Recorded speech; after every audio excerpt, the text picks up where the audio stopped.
Well.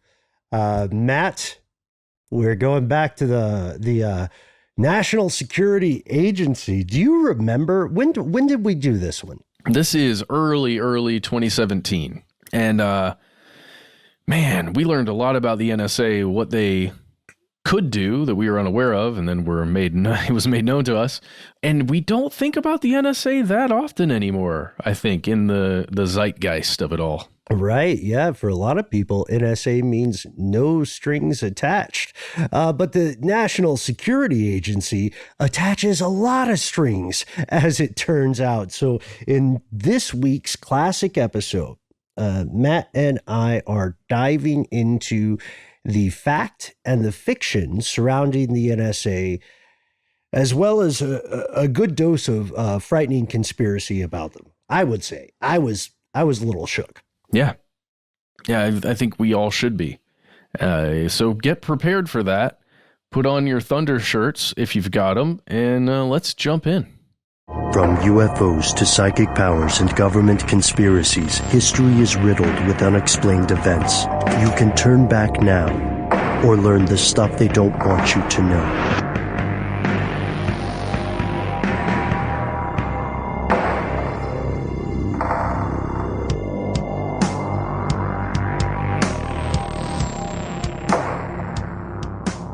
Hello and welcome back to the show. My name is Matt. My name is Noel. I'm Ben, and we want to start this in a little bit of a different format today. At the very top of the show, ladies and gentlemen, we have a very important correction. Can you guess what it is? It's a single vocabulary word. It is. It's a very important one, too. 5 syllables. It is not, in fact, prelapsarian. That means before the flood. That's a different word. It's antediluvian. Prelapsarian means before the fall. In other words, before the fall of Lucifer and the various rebellious angels in biblical lore. Thank you to everyone who wrote in. This was on me. This is just on me, guys, not on Matt or Noel. And I'm grateful for everyone who wrote in to help me out with this doof. I caught it too late as we were QAing and stuff. And we, Matt, Noel, and I often like to point out that you, our listeners, not a general you, specifically you, are not just as much of a part of the show as we are. You are the most important part of the show. And we, all of us, are incredibly lucky to have you here, specifically you, helping us make this show the best thing it can be. Just a little peek behind the curtain. QAing is when we all listen to the edit to make sure that Noel didn't miss anything, any goofs. So, there are layers of blame to go around, and I am first to admit my part in this. I think, I was going to say, if y'all only knew how many things get through my watch. Well, that implies that I let a lot of things get through, Matt. So, that's what I'm saying. Okay. I'm like all the time. Whoa. It's not your fault. It is my fault. You have to edit while you're recording. No, that's not true. Well, okay. It's always true. We're taking all this out. Oh, let's keep it in. The point being here is that you keep us honest. We try our best, and I personally rely on you to help us stay accurate. We, Matt, Noel, and I, and you are accountable to each other.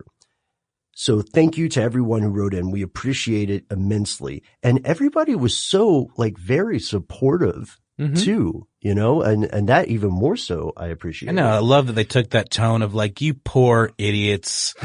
Bless your little hearts. Mixing up words. I thought y'all had the best words. It turns out you did not. Every one of those emails we read in that little southern lady voice. So. Yeah. Just so y'all know, that's how you sound to us, no matter who you are. We have a list of words we say to ourselves before we read the email to help us get in that genteel southern approach. A delicious mint juleps. Oh, Jessup. Good gravy. You are mixing up some sense there. Well, that's how I do it, though. You have to let them kind of combine together.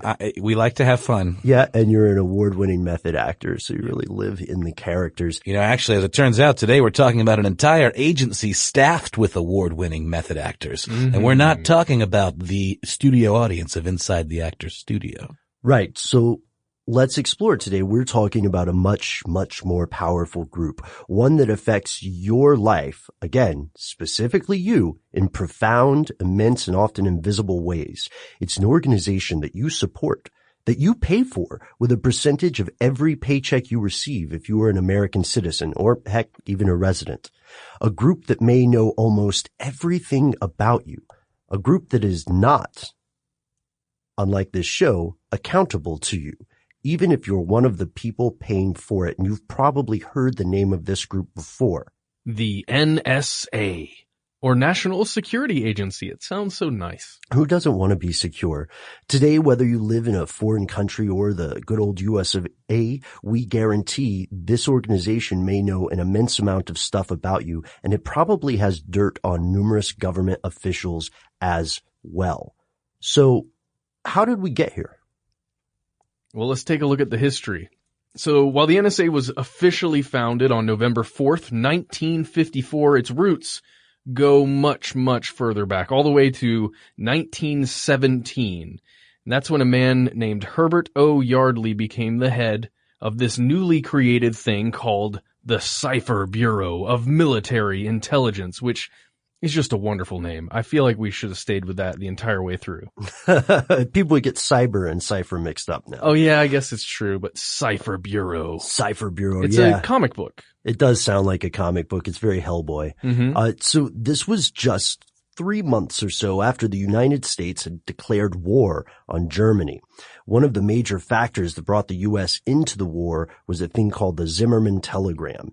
And that's a situation where the foreign secretary of Germany tried to get Mexico to enter into war against the United States. But British codebreakers intercepted the message, and they told their friends in the U.S., they said, oh, the Yanks should probably hear of this, which is apparently how they sound. The government finally acknowledged, the U.S. government acknowledged the value of what is called signals intelligence. That's correct. By the way, we're speaking about World War I there when talking Right. about going to war with Germany. Yes. So signals intelligence. We've all seen spy movies. We're familiar with the idea of intelligence, which in some cases may seem paradoxical. According to the Office of the Director of National Intelligence, there's 6 types of intelligence sources, or what they call collection disciplines.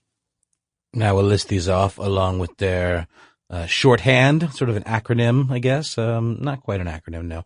Just shorthand, that's better. So first we have imagery intelligence, which is, I'm going to pronounce it IMINT, but I think IMINT maybe? I don't know. Then we have measurement and signature intelligence, or MASINT. Next we have human source intelligence, or HUMINT. Then we have open source intelligence, OSINT, and geospatial intelligence, GEOINT. And then the first 2 that we mentioned, communications intelligence, COMMENT, no comment, and electronic intelligence, ELINT, perhaps. And then we have foreign instrumentation signals intelligence, my personal favorite, FISINT. Yes. And those 3, comment, ELINT, and FISINT, are all under the umbrella of SIGINT, signals intelligence. And that essentially just means the interception from signals, whether those be electronic communication, maybe shortwave radio interceptions, all around the world, foreign and domestic. And SIGINT can be any of those 3 things on their own, or a combination of any of those 3. Yeah, is there communication occurring via a signal? We need to hear it. Right. And so these other things we're mentioning, like human source intelligence, is what a lot of people think of when they think of spy movies. You know what I mean? Like Noel goes and sits on a park bench at 12:03. Someone sits with their back to them and says, the proper code phrase, which, what would that be, Matt?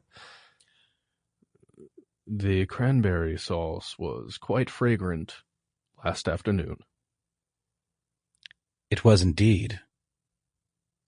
And they That's it. That's like, they just agreed in that kind of human environment. Who knows? They maybe just agreed to an arms deal. the cranberry sauce is the target. Yeah. And the fragrancy, like the amount of fragrancy. That's the state of the condition that's like, conducive to doing the deal. That is the affirmative of like, target is prepped and ready for interception. Yeah. We're all just pulling this out of our ears, but it's, which is also pretty fragrant. Yeah, totally. Hey, you guys, I actually had the pleasure of going to the International Spy Museum in Washington, D.C. this past weekend. Oh, that's right. And yeah, they had a whole section with all of these amazing like iterations of various intelligence gathering devices, a main one being tape recorders. Mm-hmm. And it never really occurred to me that like the same companies that make tape machines now still that you use in film and, that have now got versions that are electronic, digital rather, are the ones who made the best tape machines that they would use that could conceal, and they got progressively smaller and smaller. The first ones that would be like these, about the size of a laptop, but obviously much thicker, and you would have to put it inside a big giant suitcase to be that guy on the park bench. And then they would have a little wire that would run up a coat and through your sleeve, and that would be the remote control, little clicky button to stop and start the recording. And then the microphone would often be hooked up into a wristwatch. So the wristwatch would have the mic in it, and the cord would have to go all the way up from the suitcase through your coat, down around, then up your sleeve, and then plug into your wristwatch. Obviously just consumer electronics nowadays are much more concealable and higher quality than that. But it was fascinating to see the way they progressed to these tiny, they almost look like micro cassette recorders, but they still are ultimately reel to reel. What's the name of Nagra? Nagra was a company, and they're still around. In fact, they make really, really high end, field recording devices that are used in film and television, sound recording. So that was super cool. Not to go too far off track, but they had a whole section with like concealed weapons, one of which was like an umbrella that you could shoot a poison dart out of by like, doing the umbrella mechanism, and it kind of had a cross section of it, but super, super fun. I was in DC for another show that I work on, and was there the day of the inauguration, and walked around the National Mall by myself, and actually posted a couple good creepy pics on the Stuff They Don't Want You to Know Instagram account. So if you want to check those out, Conspiracy Stuff Show. But let's get back to Intel. Yes. I'd love to go to that museum in person. It was really, really neat. I recommend it to anyone that's in the DC area. It's right by the Gordon Biersch, so you can go over there and get you a sausage platter, and then check out some spycraft. And also check out our interview with Robert Mazer, where he discusses his whole setup that he had. Yeah, it's very similar to what you're describing, with a big tape recorder inside a briefcase. Previous audio podcast. And while we're talking about history, let's go back to 1919 when the war ended. The Cipher Bureau moved all the way up to New York City. I always am going to remember that salsa commercial whenever I say New York City. Every time. Advertising is insidious. New York City! And they shifted. That was very forceful. It's much more of a New York City. Oh, I guess you're right. I thought they got angry. Like, he got more and more angry as it depends on which. It was a very successful ad campaign. El Paso, wasn't it? Pace Picante. Pace Picante. If you ever feel like wasting your time on YouTube, go check those out. And then also stay for that Egyptian panda commercial for cheese. That's my favorite. And that has nothing to do with the Cipher Bureau, because in 1922, they had shifted from 1922 from military intelligence, where the tanks were the planes, to diplomatic intelligence. And in 22, they proved their worth because they intercepted Japanese communications that helped American diplomats negotiate with Japan on naval arms limitations.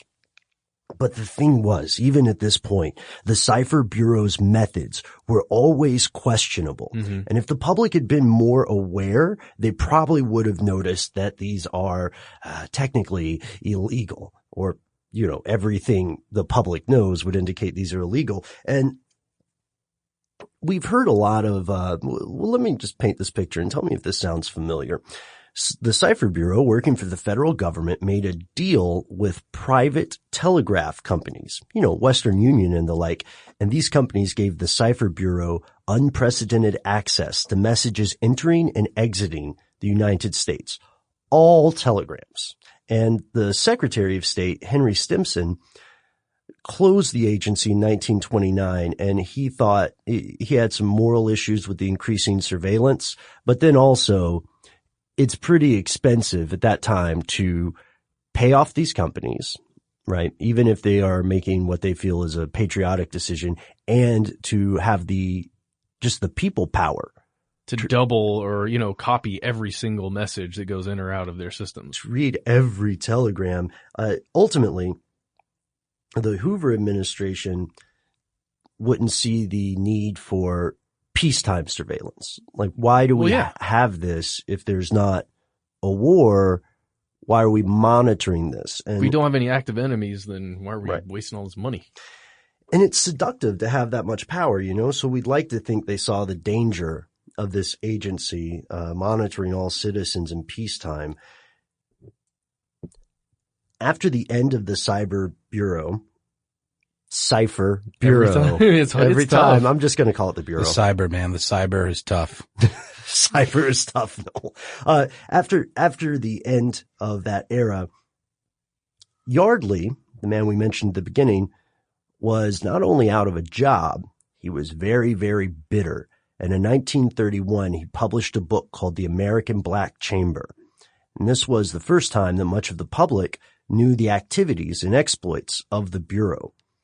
The Saturday Evening Post published an excerpt, and the thing is, not only was the public and Saturday Evening Post readership astounded and no small part terrified, the intelligence community was also having a gigantic WTF moment. Sure.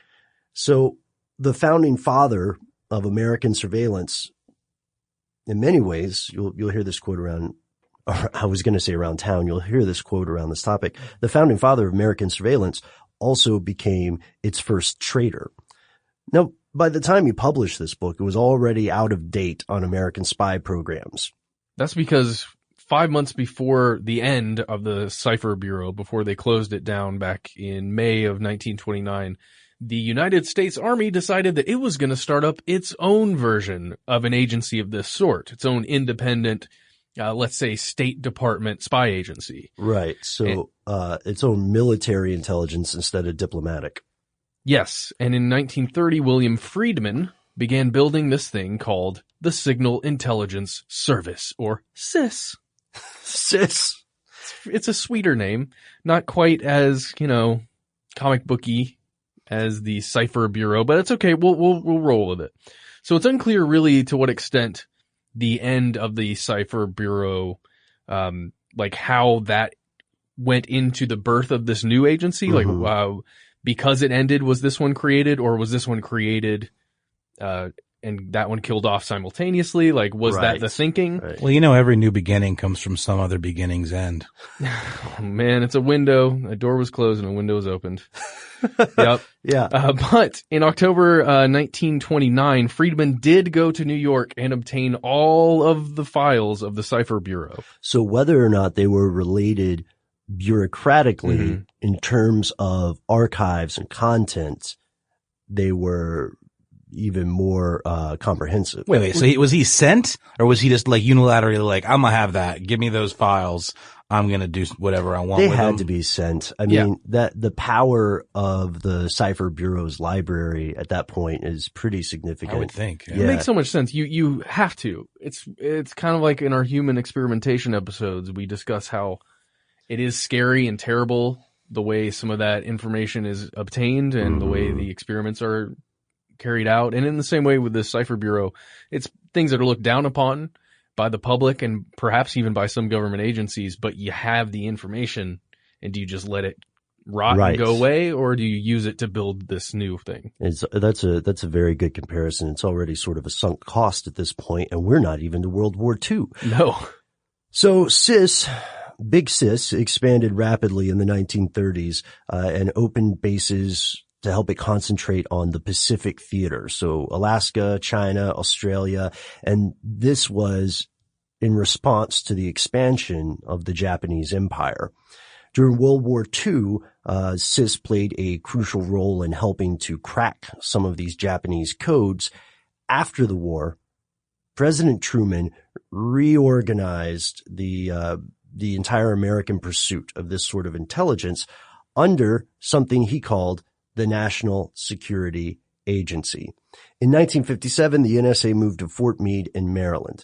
It began as a secret organization, in many ways. I mean, they're keepers of intelligence, right? And it was half jokingly referred to by a lot of people as, not National Security Agency, but no such agency. No agency here.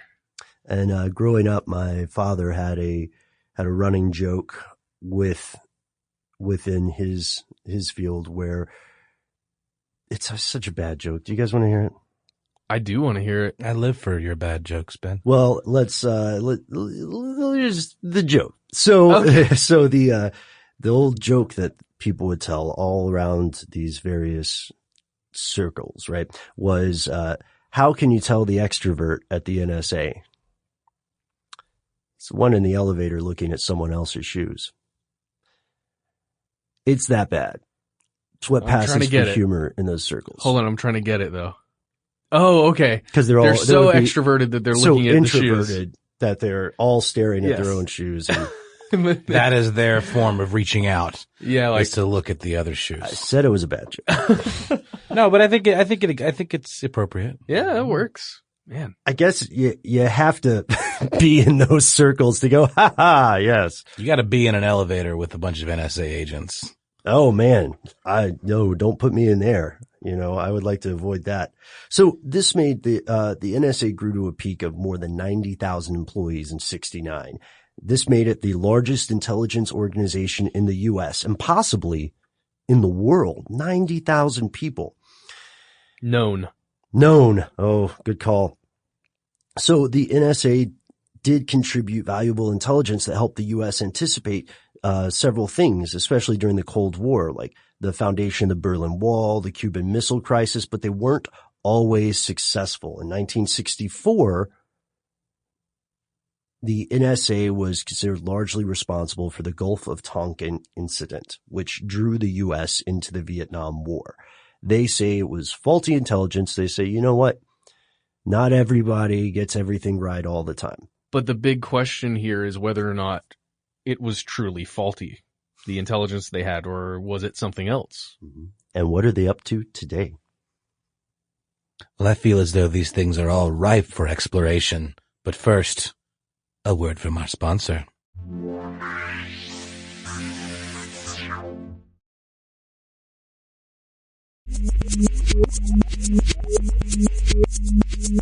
So the NSA today, what are its goals? What is its purpose? What is it doing with all that stuff it has on you? Again, specifically you. And I hear you ask, Ben, aren't those the fellas what listen to my phone calls? Yes, ask and ye shall receive the answer. They are the people who run the computers that listen to the phone calls, and if the certain conditions are met, yeah, there will be a person on there. I do declare, if I have nothing to hide, I have nothing to hide, and you can rifle through my phone calls hibbity-pibbity. See, ladies and gentlemen, we told you. Matt's got us cracking up here. Part of it's the costume, but part of it's also the nerve gas that's slowly filling up this chamber, that the NSA is clearly deploying. Yes. So before they cut us off, before we pass out, officially, the National Security Agency / Central Security Service leads the U.S. government in cryptology that encompasses signals intelligence and information assurance, products and services, and enables computer network operations to gain what they call a decision advantage for the nation and its allies under all circumstances. That gobbledygook in English means that they're both receiving intelligence and they're making sure that it's real. So it's not incorrect or purposefully misleading. And then they're networking computers together so that the U.S. and the U.S.'s friends, like the rest of Five Eyes or whatever, will all have the best information going into any sort of geopolitical situation. Yeah, ultimately to gain a decision advantage. Right. And did you notice that part about the air quotes Central Security Service? No, I missed that part. That's a tricky thing that a lot of, like, I missed as well. The Central Security Service affiliated here includes elements of the armed forces that perform code making and code breaking work with the NSA. This was established in 1972, and the NSA director is also the chief of the CSS. So members of the CSS work side by side with the NSA around the world. And we do mean literally around the world, so that there's not as much of a barrier between civilian code cracking and military code cracking. Sort of an efficient way to streamline efforts and get the most bang for your cryptographic buck. Essentially, think of these folks almost as intelligence agencies embedded in the armed forces. Wow. Yeah. Well, okay. So that's the official goal. Decision advantage. So if it's just collecting information, making sure that information, whatever it is accurate, how do they use it? They use it for multiple purposes, from assisting in trade negotiations, so let's say Matt is an ambassador, gets a hot tip from the NSA right before he goes in to negotiate some sort of deal about tea in China or whatever. Then he knows essentially insider information or something that... I've got leverage. You've got leverage, exactly. But then it also can go down to what to blow up when. And it's a dirty job, but it would be disingenuous to not admit it's one of the prime reasons that the U.S.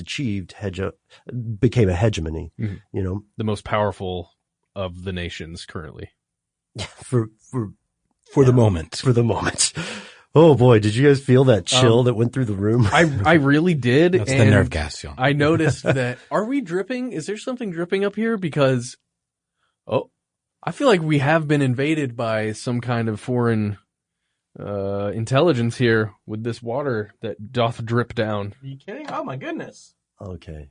Right you are. Yeah. All right. You guys, this isn't good. The NSA is a floor above us and it's poisoning the roof of our building. It's right around the valve for the fire system. Yeah. Sprinkler system. Was that siren that was going off? Did anybody else hear that? Just now? Well, I'm usually actively hallucinating, so I didn't know. I still don't know the best way to check. You put your arms up and go. Like just spin a top. And if it stays spinning, then you know you're hallucinating. If it falls down, then, but if the camera cuts away before it falls, then you don't know. Yeah, you'll never know. What would I do without you guys? Well, before we drown or die from nerve gas, we should mention that the NSA is full of controversies. A little bit.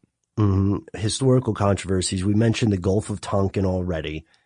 It's commonly acknowledged outside of the U.S. by various organizations as a false flag operation. And that would be someone purposefully pretending to be an enemy to create the circumstances for their own aggression, right? So then something becomes a war of defense or retaliation rather than an invasion. It helps to make the populace agree with the reason for going to war. Another one would be the U.S. Senate when they formed the Church Committee in 1975 to investigate possible abuses by the NSA, as well as the CIA, FBI, IRS. This went on for 9 months. The committee chair, Frank Church, who was a military intelligence officer at one time in his life, got kind of freaked out by their tremendous surveillance ability. And he has a great quotation here from the New York Times in 1975. That capability at any time could be turned around on the American people, and no American would have any privacy left, such as the capability to monitor everything. Telephone conversations, telegrams, it doesn't matter. There would be no place to hide. And boy, was it ever turned around on the American people. I feel like we're living in a time where, because of various leaks, Mr. Snowden and the like, we are painfully aware that this technology is, in fact, and has been used on us. And at the same time, as outraged as many of us are, a whole lot of us also very willingly participate in feeding this beast by giving our own personal information out higgity-piggity, as Matt would say, via various social media networks. I mean, it's just like turning on location services. Location services, like we are exchanging the convenience of being able to know that there's a Burger King nearby for basically 24/7 monitoring. And, again, as Matt said earlier in his delightful voice, many people feel like they have nothing to hide. So who cares? And honestly, I'm one of those people. You guys are not so much. You guys both have the tape over your phone. I'm just like, what are you going to do? What are you going to see me doing? I'm very boring. I know that's not the point, but it is kind of how I justify it, because I like all the technologies. Yeah, and there's a larger conversation. The concept of privacy, as we understand it, is fairly recent in the span of human civilization. And I've heard you, Ben, before say that you feel like further down the line, privacy will be not a right at all. It will be a luxury afforded only to the super rich. Yes, I do believe I won't get on a soapbox quite yet. Well, okay, you know what? No, we're halfway there. Let's just walk up the box. So what we are facing as a country and as a species is not so much the end of privacy or the erosion of privacy, but the rise of an inequality in privacy. This means that, just as Noel said, one of the most precious resources of the future may be the ability to have an unmonitored thought. Will that happen within our lifetimes? That's a tough call to make. But do you want to live in a world where, based on your income or your family, you may or may not have the privilege of holding your thoughts to yourself? It's a scary question. And some of these past controversies have been escalating to the point where that's less and less of a matter of science fiction. Now, I know that sounds alarmist, and to a degree it is, but it is not as impossible as it was just a few decades ago. Well, again, let me read this quote again one more time. That capability at any time could be turned around on the American people, and no American would have any privacy left. Such is the capability to monitor everything. It doesn't matter. There would be no place to hide. Yeah. I mean, that about sums it up. Unless you can encrypt things really, really efficiently, which might Great be point. a possibility, right? Great point. That's another controversy. The Data Encryption Standard, or DES. It's an algorithm developed by IBM in the early 1970s to encrypt sensitive electronic data. By the late 1970s, it had become the worldwide standard. Everybody was into this. It was like when Pokemon Go first came out, but with encryption. That didn't work. I think it's fairly obvious I don't play Pokemon Go. All the spies are running around. Right. Yeah, okay. So what happened is some civilians who were affiliated with this movement alleged that the NSA had really become involved in the development of the algorithm, and they convinced IBM to change some things, to shorten the key, to make it possible for the NSA to decipher every message. And it keeps going. In 1999, the BBC reported a story that they said sounded like science fiction. They claimed that the NSA, along with partner agencies in the UK, Canada, New Zealand, and Australia, operated a worldwide surveillance network capable of intercepting every international phone call, fax, and email. This was called Project Echelon. The US, Canada, and the UK still deny it officially, but Australia and New Zealand, officials there say that it is a real thing. And warrantless surveillance went mainstream under some previous presidential administrations, I believe Bush, but it's existed since the days of the Black Chamber. And then, of course, the bomb that dropped which Noel mentioned, was when Edward Snowden revealed PRISM. That was a crazy day. Yes. Yeah. Do you remember? We were in the office. Mm-hmm. That was a crazy day. We of all people are not going to judge you, ladies and gentlemen, but we would say that at this point, think very carefully before sending inappropriate pictures to your friends. Or even taking inappropriate pictures with something that's connected to the internet. Right. Or even taking appropriate pictures. Be careful. Oh boy. Yeah. Some things can come back to haunt you. So here's where it gets crazy though. Legislation passed quite recently in the final days of President Obama's administration, and also passed relatively quietly. You may not have heard of it because it was sort of slipped in under the radar, but here's how it went down and why it's important. From the New York Times, the NSA can now, quote, share globally intercepted personal communications with the government's 16 other intelligence agencies before applying privacy protections. Yeah. So the way it used to work until now, the way it used to work is that the NSA would do some things to protect American citizens' privacy. So they could share intelligence about something happening, but not, necessarily attach it to Matt Frederick, who is just a guy who happened to be on the conference call and didn't do anything, has no idea, has no nefarious plans. Because you'd be dealing with IP addresses and numbers. And so now what's happened, again, very, very recently, is that these new rules significantly relax those limits. Now, the surveillance operations are beyond wiretapping regulations, and they're shipping out raw data. So they're shipping out the data with your personal information. And again, of course, there's the old idea of, why should I be worried? I'm not moving, I'm not illegally smuggling iguanas in and out of, the Ozarks. I don't know much about the iguana smuggling trade. Nobody does. It's a racket. It's a racket. So there's not going to be any warrant necessary. There's not any privacy baked into it. And perhaps more importantly, there's no real oversight.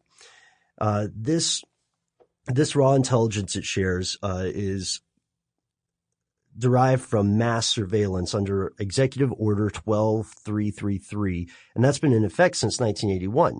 This raw intelligence would be stuff like emails, phone calls, not just the metadata of the phone calls, not just Noel called this number at 3:42 p.m. or something. Which, as we know, can be very, very useful in and of itself, but taking it to the next level, it's pretty much godlike. Yeah, they're not minimized. They're not redacted to mask identifying information. Previously, the NSA filtered this stuff before they shared it with, the CIA or the FBI or the DEA. And the analysts at the NSA, who are very, very intelligent people, passed on information only if they deemed it pertinent. And they could tell if someone's innocent, usually. Yeah. But because of the way, so this is supposed to be foreign communication, right? But here's the scary thing. Because of the way the internet works, you might be surprised at how much of your personal communication activity counts as foreign communication. Like, let's think about it this way. All right. Okay. If you imagine our office, Matt, you and Noel sit relatively close to each other. Yeah, just across the room. Yeah. You're literally maybe 12 feet from each other, 15 feet, and Matt's really busy on something, so he sends Noel an email. By the time the email travels to Noel's inbox, it might have gone to a server across the country or even outside of the country before landing with him. So that young Pope meme that you just sent became foreign communication, which makes it fair game for the NSA. And I thought you would appreciate a young Pope shout out. Oh, thanks, buddy. I haven't seen it yet, but I'm still excited to. You still haven't seen it yet? No. I like the concept of it, though, Matt. Well, yeah, it's we don't have to get into more young Pope stuff. This is not a young Pope cast. Young Pope cast? Yeah. That's pretty good. Yes, but I watched it. I watched some of it. Well, since we've derailed the conversation yet again, should we go ahead and break for a sponsor? You approve? Sounds great. Good.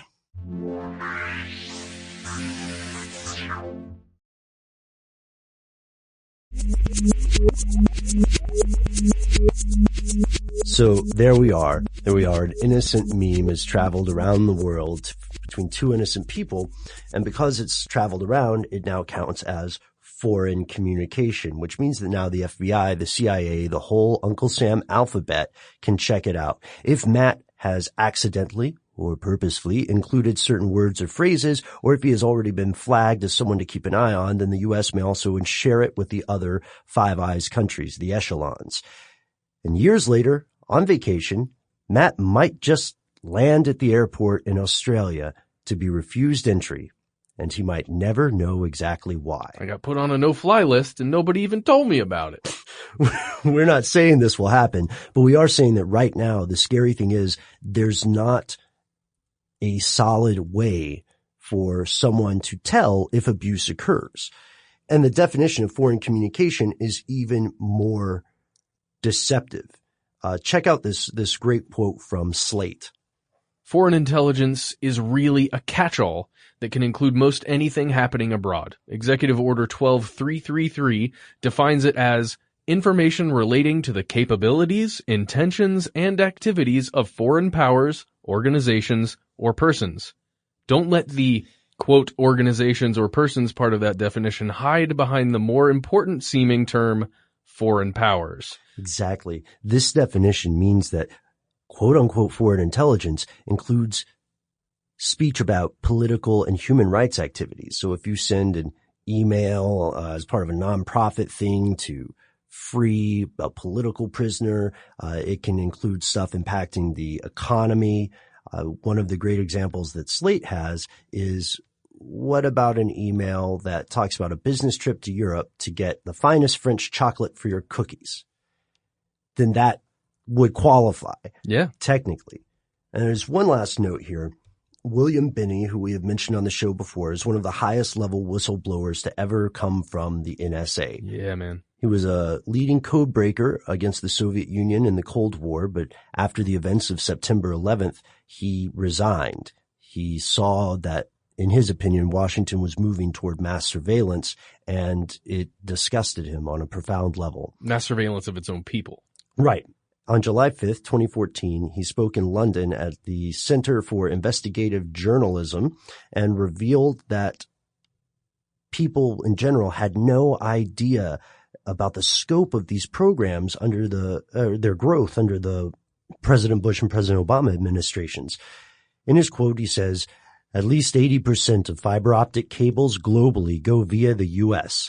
This is no accident and allows the U.S. to view all communication coming in. At least 80% of all audio calls, not just metadata, are recorded and stored in the U.S. The NSA," Binney said, "lies about what it stores." No. And he said that the ultimate goal of the NSA, we talked about the official goals, all understandable, said the ultimate goal is about total population control. And it's disturbing. Wow. Yeah, it's disturbing because it means the information gathered on people could be used to theoretically suppress dissent. Let's say you're a senator and you're gunning to stop programs like these. You got elected on this as your main platform. And all of a sudden you receive notice, subtle notice, that your past indiscretions, perhaps ideological or sexual or financial or something else, will be made painfully public if you persist in this mission, if you pursue this line of investigation. What would you do, ladies and gentlemen? So blackmail, huh? Yeah. That seems like a good way to use this information. Well, it looks like we're going to find out how people answer that question, perhaps sooner than we all would like to think. We are, to be completely clear, in no way saying that we have proof this has occurred. The three of us have not found an example of a senator who was out gunning for the NSA and then got some weird, compromising photos and then turned off the search or anything. But we're saying with this move, it's increasingly possible. It'll be interesting to see how Donald Trump's seeming animosity that between himself and the intelligence community. There's no animosity. There's definitely animosity. No. Did you not see his speech? Yeah. It doesn't exist. Not a thing. Well, I maybe let's say between the intelligence agencies and the president. I kid you guys. I mean, he clearly had a little bit of a Twitter feud with the CIA and the NSA. I mean, he accused them of having shoddy intelligence when finding weapons of mass destruction and things like that. You know, I mean, I'm interested to see how that relationship plays out. Sure. It goes to a larger conversation, of course, about what the deep state is, you know, who holds the reins of power and who functions more in a figurehead, manner. And I'm not, of course, saying that, the president or any president is, necessarily a figurehead. I am saying that there are groups of unelected people who wield tremendous amounts of power. And also, in defense of the NSA, to be absolutely fair, the NSA has done immense amounts of work and successfully accomplished intelligence goals for the United States. I just want to put this out there. This may be an obvious thing to many listeners, but a big difference between the NSA and the CIA is that the NSA, they don't have field operatives. You're not going to see an NSA or an NSA squad, you know, like kicking down a door or something. And we are, as Matt said, we're in a very fascinating and unpredictable time. It's quite possible that within a few months, this podcast could need an update, at which case we will endeavor to do so. But for now, as always, whether or not an organization like this exists, whether or not you are concerned or unconcerned about the state of surveillance, think very carefully about what you put out there. It's not just a black box. This stuff does not disappear. And if you have information that you would like to share, if you're affiliated with the NSA, remember how we used to always joke about if the NSA was monitoring us, it had to be some poor unfortunate intern? Yeah, I'm painfully familiar with that intern. That poor guy. Oh, buddy, I hope if you're listening, I hope things are all right. He's seen me at my worst. Joking aside, the stuff they don't want you to know here is perhaps the extent of the monitoring that is occurring. And it is not a theory. It is happening. So let us know what you think. We would like to hear your opinions on the NSA. We'd like to hear if it's, a bunch of, alarmist ado about nothing. Higgity piggity, if you will. That's true. Yes. So higgity piggity. Or should people be concerned? And speaking of listener mail, shout out corner. Today's first shout out goes to Miguel. Miguel says, you guys should make a video on Seth Rich, a person who worked for the DNC who was randomly murdered when someone tried to rob him but took nothing at the end. WikiLeaks said someone leaked the information of the DNC and it wasn't Russian hackers, but the news went with Russian hack just the same. The guy who ran against Debbie Wasserman Schultz, Tim Canova, made a video talking about the situation, and he didn't seem convinced it was a robbery gone wrong. Are either of you fellas familiar with this incident? Oh, yes. Very familiar with Seth Rich. There's an interview with Julian Assange where he discussed it. He doesn't say Seth Rich was or wasn't the source of the leaks from the DNC, but I would say if you watch it very closely, it seems perhaps that he's leaning in that way without saying it.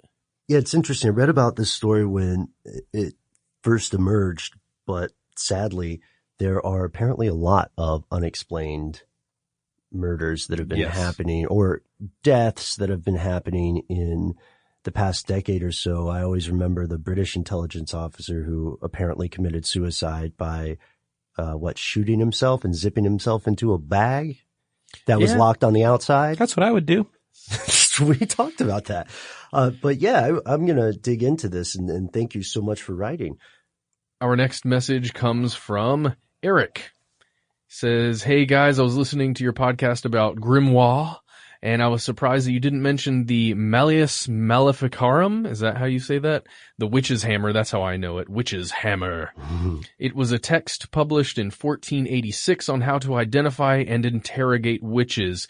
That is good information to know. Always have that information with you. I went to school at California State University, Long Beach, and they have an original edition from that year when it was published. In their special collections archive. Anyone can go to the special collections and actually sit down with the text and look through it. It makes your skin crawl just looking at it. Does it have a big, bald, green lady witch face that pops out of the spine? I don't know about that, but there are sections that are underlined with notes in the margins that could have been made by interrogators.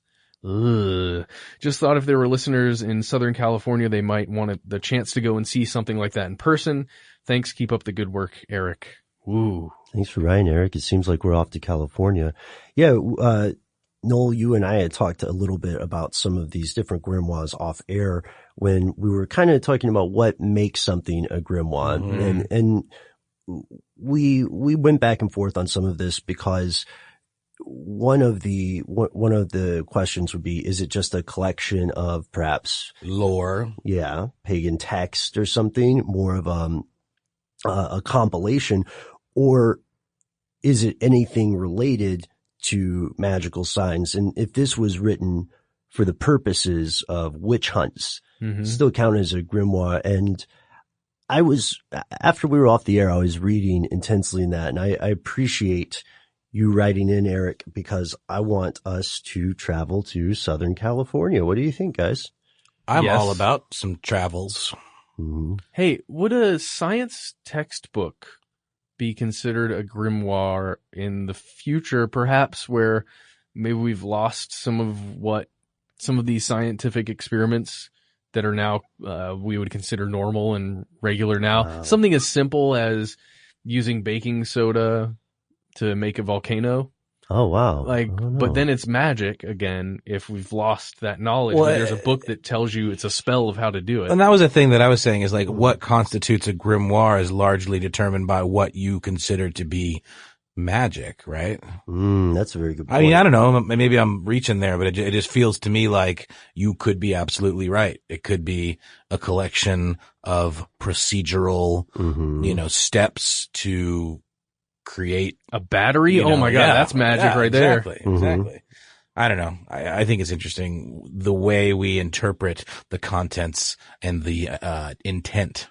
Yeah, that's great. So in that case, if there was someone who considered themselves a practicing magician or someone who considered themselves adept at witchcraft and they were using this book by witch hunters to, enact some kind of magical process, then wouldn't it de facto become a grimoire? Well, that was the thing too, that book that I brought up, the name escapes me, where it was one of the early collections of witchcraft lore, and it was kind of meant by the writer to, make it appear foolish and frivolous in some way and to not lend any weight to it and to kind of degrade the Catholic Church for the part that it played in killing so many of what the writer considered to be innocent victims potentially practicing witchcraft, which was completely harmless. What ended up being the use of this book was much more in the witchcraft community, people trying to find remnants of spells and different things. So again, I think it's also the intent of the user that determines whether or not it's a grimoire. That's just how it seems to me. And a lot of magical working is about ultimately intent. There you go. That's pretty interesting. We have one more shout out today, and that is from Michael. Michael says, hey guys, love the podcast. Listen to it every week. Downloaded all the episodes from iTunes. Thank you, Michael. Have you ever thought about doing a video episode, as in just having a camera in the studio set up and we can see what happens when you're doing the podcast? Can I please have a shout out? If you guys are ever in Brisbane, Australia, I can be your tour guide and you've always got a free room to stay in. Nice, Michael. I would say I kind of don't want to do that because I'd have to put a shirt on, I guess. I don't know. And I only podcast in the nude. The nude? In the nude. With a mint julep. A cold mint julep in my hand. I do declare it's a bit hot for linens. Somebody's going to get nowadays. so offended by us doing this, and we're totally just having fun with it because we're in Atlanta and we're Southern boys. Yeah. I don't think it's offensive. No. But somebody's going to be upset. Please don't be upset. If someone is offended by that character that we're hatching up, then please send us an audio version of your complaint and tell us how we should do the voice. Thank you to Michael. Thank you to Eric. And thank you to Miguel. This concludes this week's edition of... And before we get out of here, holy cow, you guys, we got some plugs to plug. Oh. Want to get pluggy? Wow. We have one huge plug. Mm-hmm. We're doing it. We're doing it so big. We're going to New York City. New York City! That's what I said. Pace Picante, TM. We're going April 8th to New York City. As part of the NY Podfest, we are going to be doing a live show with a cavalcade of other podcasters, and we would love it if you're in the area and want to come by and say hi. We're I was going to say we're normal people. We're fun to hang out with. Sure. Yes. It's a fun thing though. It's a 3-day festival. Ticket info is available online at thebellhouseny.com. And the events are, from I believe the 7th, which is a Friday, through the 9th, a Sunday.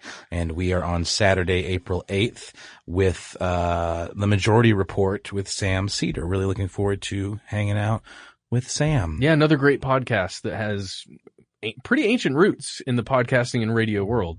So you're definitely going to want to listen to that and watch that. And then, we'll be there too. And Michael Ian Black's podcast is going to be there. Lore is going to be there. Yeah, Lore and Kevin McDonald and a smattering of other podcast luminaries. The Book of Ye, if you're into Kanye West. Yep.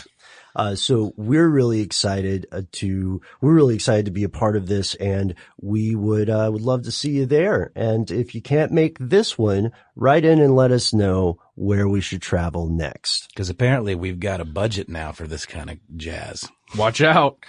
Just a side note here, it's $12 in advance if you buy your tickets now. If you want to wait till you get to the door, it's going to be an extra $3 per ticket. But I believe we get a solid hour, so you will get a live podcast from us, and you also get to see the Majority Report. I think they let you drink during the show. Pretty sure. Yeah, it is 21 and up. If anyone's on the fence about that. Also unlimited high fives. From Matt. From me. Yes. So that's our show for this week. We've got a show coming up in April. And if you want to take a page from your fellow listeners' book, write to us and let us know what you think we should cover in the future, what you think about the state of mass surveillance, where you think we should go on tour, or any of the other questions that we asked throughout this podcast. You can write to us directly on Facebook and Twitter, where we are Conspiracy Stuff.